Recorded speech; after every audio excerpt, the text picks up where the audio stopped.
ಪರೀಕ್ಷೆ ವೇಳೆ ಜನಿವಾರ ತೆಗೆಸಿದ ವಿಚಾರಕ್ಕೆ ಸಂಬಂಧಪಟ್ಟಂತೆ ಅಖಿಲ ಭಾರತೀಯ ಬ್ರಾಹ್ಮಣ ಮಹಾಸಂಘ ಖಂಡನೆ ವ್ಯಕ್ತಪಡಿಸ್ತಾ ಇದೆ.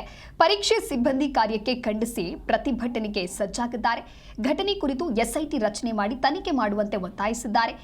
ಇಂದು ಬೆಂಗಳೂರು ನಗರ ಡಿಸಿ ಕಚೇರಿಯ ಮುಂದೆ ಪ್ರತಿಭಟನೆಯನ್ನು ಮಾಡಲಿದ್ದಾರೆ. ಬೆಂಗಳೂರಿನ ಮಡಿವಾಳದಲ್ಲಿರುವ ಕೃಪಾನಿಧಿ ಕಾಲೇಜು ಪರೀಕ್ಷಾ ಕೇಂದ್ರದಲ್ಲಿ ಘಟನೆ ನಡೆದಿತ್ತು. ಪ್ರತಿಭಟನೆಯಲ್ಲಿ ಸುಮಾರು 200ಕ್ಕೂ ಹೆಚ್ಚು ಸಮುದಾಯದವರು ಭಾಗಿಯಾಗಲಿದ್ದಾರೆ. ಪ್ರತಿಭಟನೆಯ ನಂತರ ತಪ್ಪಿತಸ್ಥರ ವಿರುದ್ಧ ಕ್ರಮಕ್ಕೆ ಆಗ್ರಹಿಸಿ ಪತ್ರವನ್ನು ನೀಡಲಿದ್ದಾರೆ. ಸಿಇಟಿ ಪರೀಕ್ಷೆ ಬರೆಯಲು ಬಂದ ಬ್ರಾಹ್ಮಣ ವಿದ್ಯಾರ್ಥಿಗಳ ಜನಿವಾರವನ್ನು ತೆಗೆಸಿದ ಕ್ರಮ ಖಂಡನೀಯ. ತಂದೆಯವರಿಂದ ಬ್ರಹ್ಮೋಪದೇಶ ಪಡೆದುಕೊಂಡು ಧರಿಸಿದ ಯಜ್ಞೋಪೀತವನ್ನು ಹೀಗೆ ತೆಗೆಸಿರುವುದು ಬ್ರಾಹ್ಮಣರ ಧಾರ್ಮಿಕ ನಂಬಿಕೆಗಳಿಗೆ ಧಕ್ಕೆ ತರುವಂಥ ಕ್ರಮವು ಇದಾಗಿದೆ. ಸರ್ಕಾರವು ಈ ತಕ್ಷಣವೇ ಸಿಇಟಿ ಸೆಲ್ಲಿನ ಮುಖ್ಯಸ್ಥರನ್ನು ಬಂಧಿಸಿ ಕಾನೂನು ಕ್ರಮ ಕೈಗೊಳ್ಳಬೇಕು ಹಾಗೂ ಈ ಪ್ರಕರಣವನ್ನು ಎಸ್ಐಟಿ ತನಿಖೆಗೆ ಒಳಪಡಿಸಿ ಬ್ರಾಹ್ಮಣ ಸಮುದಾಯದ ವಿದ್ಯಾರ್ಥಿಗಳಿಗೆ ನ್ಯಾಯ ಒದಗಿಸಿಕೊಡಲು ಸರ್ಕಾರ ಮುಂದಾಗಬೇಕು.